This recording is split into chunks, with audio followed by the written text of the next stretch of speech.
Hello everyone.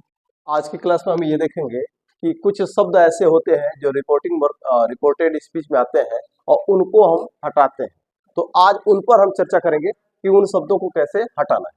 तो देखें, जैसे यहाँ पे आया, अगर सब्जेक्ट, अगर आपके रिपोर्टिंग वर्ब है, अगर रिपोर्टिंग रिपोर्टेड स्पीच के शुरुआत में अगर वेल प्लस कामा आया है, वेल प्लस कामा, फिर यू सी प्लस कामा, या ओ आया है, सिर्फ ओ, या फिर ओके आया है, या फिर यस आया है, या फिर नो आया है, तो इनको हम रिपोर्टेड स्पीच से हटा देंगे, क्योंकि इनको हटाने से उसके सेंस पर, उसके आशय पर, अर्थ पर कोई असर नहीं पड़ता। इनको हम हटा देते हैं। तो इसको जरा देखें, यहां लिखा है मैंने, he said well I shall meet you. उसने कहा, well I shall meet you, उसने कहा कि ठीक है मैं तुमसे मिलूंगा। उसने कहा कि ठीक है मैं तुमसे मिलूंगा। या फिर अगर हम ये कहें कि उसने कहा कि मैं तुमसे मिलूंगा, तो इन दोनों बातों में, ठीक है मैं तुमसे मिलूंगा और मैं तुमसे मिलूंगा, इन दोनों बातों में कोई अंतर नहीं है। अगर कहा जाए, कोई कहे कि ठीक है मैं तुमसे मिलूंगा, या फिर हम ये कहें कि मैं तुमसे मिलूंगा, तो अगर वेल को हटा भी देने से वाक्य के अर्थ पर कोई असर नहीं पड़ रहा है, फिर भी वेल को हटाने के बाद भी वो सेंटेंस कंप्लीट है, इसलिए हम यहाँ पे वेल को हटा देंगे। यहां देखें, यहां पे मैंने लिखा ही सेड वेल, उसने कहा ठीक है आई शैल मीट यू, मैं तुमसे मिलूंगा। तो यहाँ पे अगर वेल को हटा भी दें तो वाक्य के अर्थ पर कोई असर नहीं पड़ेगा, ये सेंस कंप्लीट कर देगा। तो इसलिए यहाँ पे वेल प्लस कामा आया है, इसको हम हटा देंगे। तो इसको हटाएंगे। अच्छा, यहाँ पे सेकंड पर्सन है, ऑब्जेक्ट मानना पड़ेगा, मान लेंगे।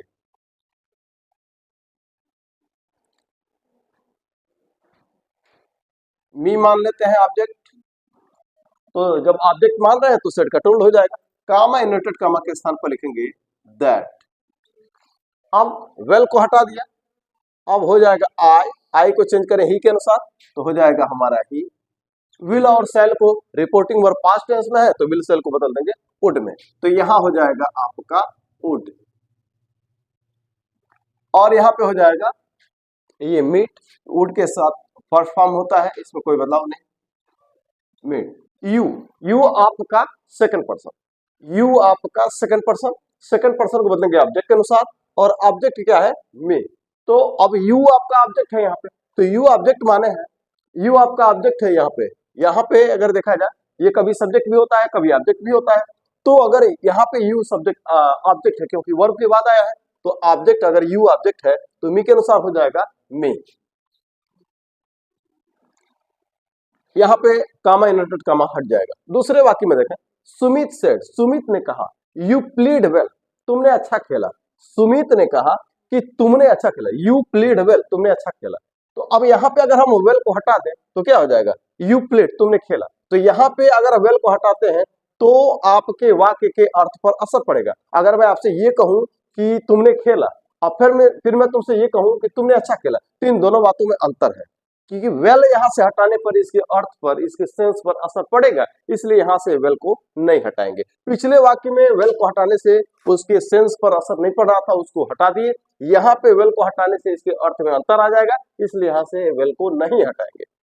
कुल मिला के अगर शुरू में वेल प्लस कामा है तो हटाएंगे, क्योंकि यहाँ वेल को हटाने से कोई प्रभाव नहीं पड़ेगा अर्थ पर, लेकिन यहां से वेल को हटाएंगे तो इसके अर्थ पर प्रभाव पड़ेगा, यहां से वेल को नहीं हटाएंगे।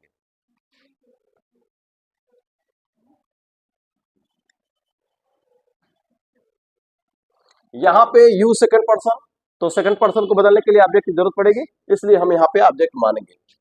तो अब यू, कामा इन्वर्टेड कामा के स्थान पर दैट, यू को, यू आपका सेकंड पर्सन मी के अनुसार, मतलब ऑब्जेक्ट के अनुसार बदलेंगे, तो यू को मी के अनुसार बदलेंगे तो हो जाएगा आई। अब यहाँ लिखा है प्लेड, प्लेड आपका सेकंड फॉर्म, सेकंड फॉर्म मतलब पास्ट इंडेफिनिट, पास्ट इंडेफिनिट को बदलते हैं पास्ट परफेक्ट में, यानी कि उससे भी सरल भाषा में अगर हम देखें तो सेकंड फॉर्म को बदलते हैं हैड प्लस थर्ड फॉर्म में, तो यहां हो जाएगा had plus third form, played. Well, well को यहां से नहीं हटा रहे हैं। अगला सेंटेंस है, अब यहां पे देखिए यू सी प्लस कामा, अगर यू सी प्लस कामा अगर है तो हम यहां भी देखिए यू सी प्लस कामा अगर है तो इसको भी हटा देंगे। देखिए जैसे यहां देखिए, द टीचर सेड, टीचर ने कहा, यू सी, देखो, यू वेस्ट, योर टाइम, देखो तुम अपना समय बर्बाद करते हो। तो यहाँ पे देखो तो ऐसे ही हम लोग बोल देते हैं, हम किसी से बात करते हैं तो कभी कभी हम इस तरह का शब्द बोल देते हैं। तो यहाँ पे बोला गया कि you see you waste your time, देखो तुम अपना समय बर्बाद करते हो। तो यहाँ पे देखो शब्द का यानी कि यू सी का कोई रोल यहाँ पे है ही नहीं, ये हम अनावश्यक रूप से बोल देते हैं। हमारे जब किसी से बात करते हैं तो इस तरह की चीजें निकल जाती हैं। तो यू सी प्लस कामा अगर दिया है, अगर यू सी को हटा दें, अगर कहा है दो बातें हैं, देखो तुम अपना समय बर्बाद करते हो, तो अब यहाँ पे या फिर हम ये कहें कि तुम अपना समय बर्बाद करते हो, इन दोनों बातों में कोई अंतर नहीं है। अगर हम यू सी को हटाएंगे तो वाक्य के सेंस पे कोई असर नहीं पड़ेगा, इसलिए हम यहाँ से यू सी को हटा देंगे।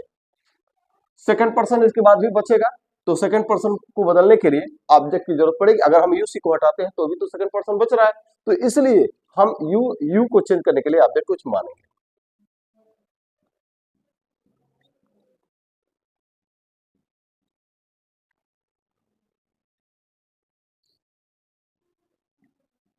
हम यहाँ पे अस मान लेते हैं। अब यहाँ पे कामा इन्वर्टेड कामा के स्थान पर दैट यू, यू आपका यहाँ पे सब्जेक्ट है, वर्ब के पहले है, तो यू को अगर हम सेकंड पर्सन है ऑब्जेक्ट के अनुसार यानी अस के अनुसार बदल देंगे तो हो जाएगा वी। अब यहाँ पे आया है वेस्ट, ये सब्जेक्ट प्लस वर्ब का फर्स्ट फॉर्म, बिना सहायक क्रिया के सब्जेक्ट प्लस वर्ब का फर्स्ट फॉर्म है, मतलब ये है प्रेजेंट इंडेफिनिट टेंस, और प्रेजेंट इंडेफिनिट को बदलते हैं पास्ट इंडेफिनिट में। उससे भी सरल भाषा में अगर हम देखें तो सेकंड, अगर सब्जेक्ट प्लस फर्स्ट फॉर्म है बिना सहायक क्रिया के, तो उसको बदल देंगे सब्जेक्ट प्लस वर्ब के सेकंड फॉर्म में, यानी कि वेस्ट का हो जाएगा वेस्टेड। योर, योर आपका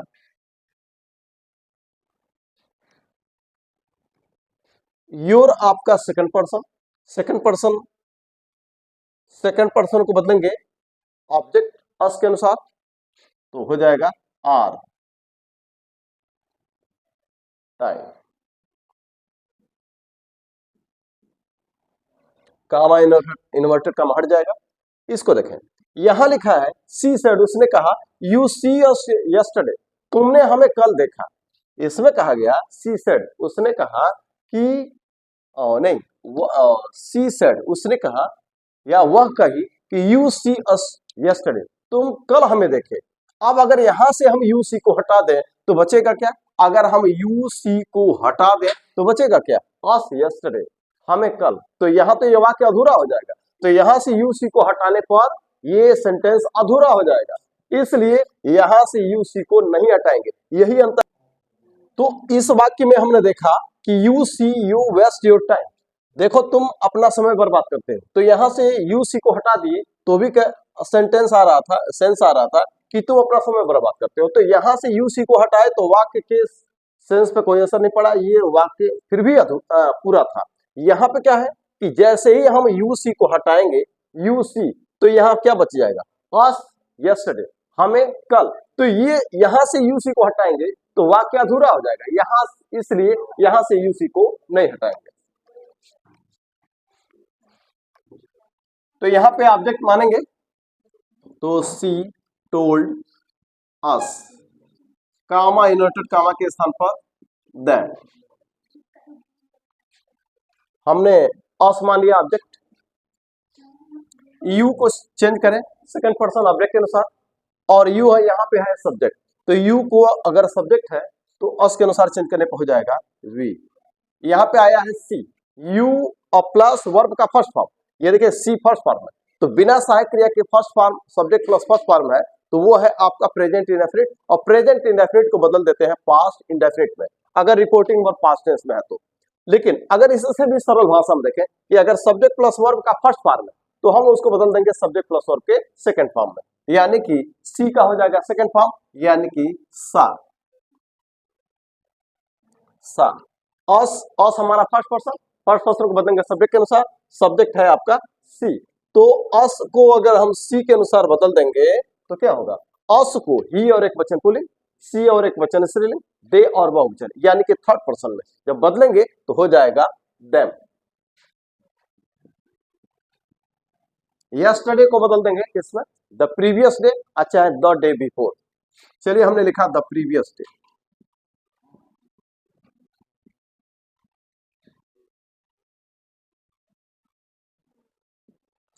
कामा इन्वर्टेड कामा हट जाएगा। दूसरे सेंटेंस, अगले सेंटेंस को देखें, लिखा है ही सेड, उसने कहा, ओ बॉय, अरे लड़के, you have to complete the work, तुम्हें काम पूरा करना है। उसने कहा अरे लड़के तुम्हें काम पूरा करना। अब यहाँ देखिए ओ का यहाँ पे कोई रोल नहीं, इसको हटा देंगे। अगर आया है किसी नाउन के साथ ओ तो उसको हटा देंगे, अगर अकेले आया है तो भी हटा देंगे। मतलब ओ अगर ये आया है अकेले ऐसे अगर ये अकेले आया है सीधा कहा जाए oh you have to complete the work, तुम्हें ये काम कंप्लीट करना है, तो यहाँ भी ओ को हटा देंगे। अगर इस किसी नाउन के साथ आया तो भी इसका कोई मतलब नहीं है, ये अननेसेसरी है, इसलिए यहाँ से ओ को हटा देंगे। और ये जो आपका ये बॉय है ये बन जाएगा ऑब्जेक्ट। तो यहां लिखेंगे, यानी ओ को हटाएंगे, लिखेंगे ही टोल्ड द बॉय। अगर ये कॉमन नाउन है तो इसके साथ द भी लगा देंगे। कॉमन नाउन का मतलब बॉय, बॉय ये कॉमन नाउन है। अगर कहा जाए राकेश, सोहन, रोहन, मोहन, तो ये सब क्या है, ये क्या है आपका, ये आपका प्रॉपर नाउन है। तो प्रॉपर नाउन है तो उसके साथ द नहीं लगाते, किसी का नाम है तो द नहीं लगाते, लेकिन ये कॉमन नाउन है इसके साथ लगा देंगे। तो हमने लिखा ही टोल्ड द बॉय, यानी कि ओ को हटाया, ओ का यहाँ पे कोई मतलब नहीं, इसकी कोई आवश्यकता नहीं। ओ अगर है अकेले तो इसको हटा देंगे, तो ये हमने हटा दिया, तो हो गया ही टोल्ड द बॉय। अब यहाँ पे लिखेंगे कामा इन्वर्टेड कामा के स्थान पर दैट। अब यहाँ बच क्या रहा है, यू। देखिए ये जो ओ के साथ जो नाउन है, ओ के साथ जो नाउन है वो ऑब्जेक्ट बन जाएगा, ओ के साथ जो नाउन है वो ऑब्जेक्ट बन जाएगा रिपोर्टिंग वर्ब का। अब आगे बढ़ते हैं, यू आपका सेकंड पर्सन, बदलेंगे ऑब्जेक्ट के अनुसार, यानी कि बॉय के अनुसार। अच्छा यू सब्जेक्ट है, वर्ब के पहले है तो यू सब्जेक्ट है, तो यू को अगर सब्जेक्ट है तो बॉय एक वचन पुलिंग है, तो अगर यू सब्जेक्ट है तो एक वचन पुलिंग के अनुसार बदलने पहुंच जाएगा ही। हैज हैव किस में बदल जाएगा, देखिए रिपोर्टिंग वर्ब आपका पास्ट टेंस में है तो हैज हैव को बदल देंगे हैड में। रिपोर्टिंग वर्ब आपका पास्ट टेंस में, इसलिए हैज हैव को बदल देंगे हैड में, तो ये बदल जाएगा हैड। इसके साथ टू है, कंप्लीट। इसके पहले वाले में वो चेंज इन टेंस में मैंने लिखवाया है कि अगर टू प्लस वर्ब का फर्स्ट फॉर्म है तो उसको चेंज नहीं करते। देखिए टू प्लस वर्ब का फर्स्ट फॉर्म, इसको चेंज नहीं करेंगे, द वर्ब।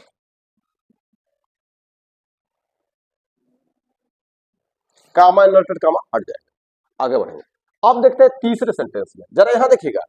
कई बार ऐसा होता है कि वाक्य के शुरू में कोई नाउन प्लस कामा आता है, कोई नाउन कामा के साथ आता है, या फिर कभी कभी ऐसा होता है कि वाक्य के अंत में कामा प्लस नाउन आता है। जैसे यहां पे लिखा रोहन कामा वी शैल रिटर्न टुमारो, उसने कहा कि रोहन हम कल लौटेंगे। तो यहाँ पे रोहन शब्द जो है इसने किससे कहा, रोहन से कहा। दूसरे वाक्य को देखिएगा, यहाँ रोहन प्लस कामा है, यहाँ कामा देने का मतलब कि इस रोहन का इस सेंटेंस से कोई लेना देना नहीं है, यानी कि इस रोहन का इस सेंटेंस से कोई मतलब नहीं, यानी कि ये नाउन इस सेंटेंस से अलग है। जरा इसको भी देखिए, we shall return tomorrow Rohan comma plus Rohan, तो यहाँ लिखा कि हम कल लौटेंगे रोहन। तो अब यहाँ भी देखिए, यहाँ भी वही बात है, रोहन को संबोधित किया गया, यहाँ भी रोहन को संबोधित किया गया। वी शैल, अब वी शैल यहाँ पे लिखा है वी शैल कामा, इस कामा से रोहन इससे अलग हुआ, और फिर कामा, इस कामा से ये नाउन इससे अलग हो गया, यानी कि ये नाउन, ये कामा रोहन को इससे अलग करता है, और ये कामा रोहन इस नाउन को इससे अलग करता है। यानी कि यहाँ पे कह रहा है कि we shall Rohan return tomorrow, हम रोहन कल लौटेंगे। तो यहाँ पे देखिए, यहाँ पे और यहाँ पे ये देखा जाए तो ये कामा से, ये कामा इसको इससे अलग करता है, ये कामा इसको इससे अलग करता है, और यहाँ पे ये जो है इसके आगे भी कामा है जो इससे अलग करेगा, इसके पीछे जो कामा है वो इसको इससे अलग कर रहा है। और अगर देखा जाए तो इसमें इस मूल सेंटेंस से इस नाउन यानी कि रोहन का कोई लेना देना नहीं है, और यही ऑब्जेक्ट है, ये ऑब्जेक्ट बन जाएगा, क्योंकि ये कह किससे रही है, रोहन से कह रही है, रोहन से कह रही है कि रोहन हम कल लौटेंगे, तो वो रोहन से कर रही है, तो यहाँ रोहन ही क्या है, ऑब्जेक्ट है। ऐसी जब भी ऐसा कंडीशन बने, कामा प्लस नाउन, अगर वाक्य के शुरू में नाउन प्लस कामा, अंत में कामा प्लस नाउन, या फिर बीच में कामा प्लस नाउन प्लस कामा अगर आए, जैसा कि यहाँ पे है, इस नाउन के आगे भी काम आए पीछे भी काम आए, यानी कि ये इन दोनों हिस्सों से अलग है इस पूरे वाक्य से। तो यहाँ पे रोहन को ही हम ऑब्जेक्ट बना देंगे। इन तीनों वाक्यों का एक ही है, मैंने केवल समझाने के लिए 3 वाक्य लिखा है, तीनों वाक्य एक ही।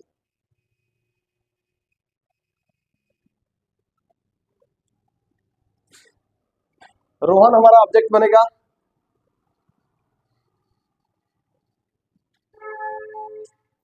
We told Rohan.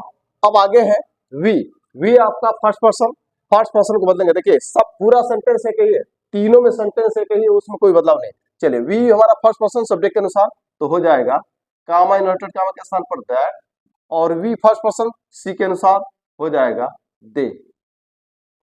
Will sell को बदल देंगे वुड में।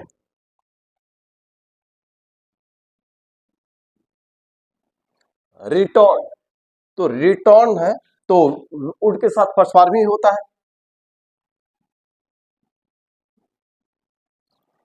टुमारो, टुमारो को बदल देंगे द नेक्स्ट डे या फिर द फॉलोइंग डे। चलिए द नेक्स्ट डे लिखते हैं।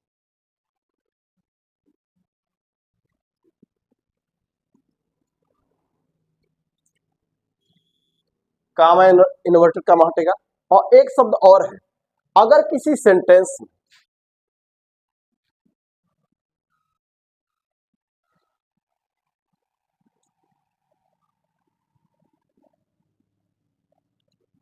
अगर किसी सेंटेंस में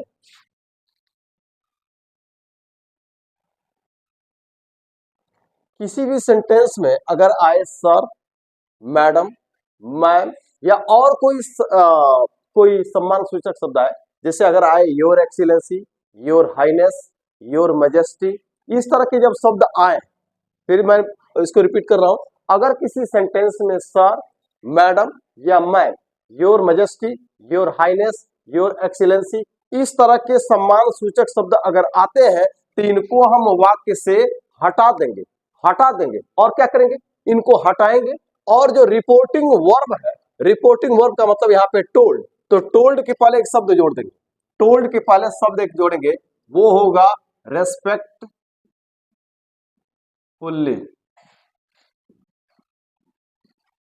फिर से मैं रिपीट कर दे रहा हूं, अगर किसी वाक्य में कोई सम्मान सूचक शब्द sir, madam, ma'am, your majesty, your excellency, your highness, इस तरह के सम्मान सूचक शब्द अगर आते हैं तो हम इनको हटा देंगे वाक्य से, बिल्कुल इनको समाप्त कर देंगे, विलुप्त कर देंगे। और रिपोर्टिंग वर्ब के पहले, जैसे यहाँ पे टोल्ड है, टोल्ड के पहले सेड के पहले हम रेस्पेक्टफुल्ली जोड़ देंगे और वो सेंटेंस उसके बाद से उसको हम आगे लिखेंगे। यानी कि रेस्पेक्टफुल्ली शब्द अगर हम टोल्ड के पहले जोड़ देंगे, सेड के पहले जोड़ देंगे, तो वो सेंटेंस हमारा कंप्लीट हो जाएगा। बाकी चीजों को हम बदलेंगे वैसे पहले ही जैसे अगर यहाँ पे सर होता, यहाँ पे अगर होता तो हम यहीं पे टोल्ड के पहले रेस्पेक्टफुल्ली जोड़ देते। अगर इनमें से कोई भी शब्द अगर यहाँ पे होता और इन शब्दों को हम वहां से हटा देते। तो इस तरह से असर्टिव सेंटेंस का जो पार्ट है नरेशन में वो हमारा कंप्लीट हुआ। अब आज की क्लास में इतना ही, बाकी अगले क्लास में। Thank you.